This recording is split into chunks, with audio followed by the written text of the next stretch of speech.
Nice low-speed control both directions. Just full run around the loop.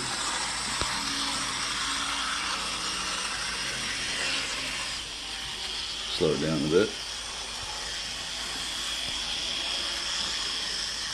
And back the other way.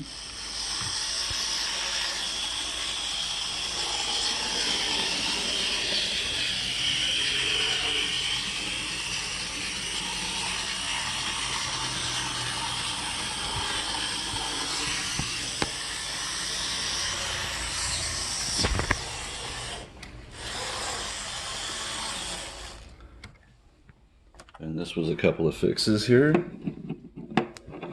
3-pole was changed to 5-pole, and the internal chassis was broken. Some pieces of this that are floating around here, little tiny pieces of plastic. But this whole assembly is no longer connected. Problem solved.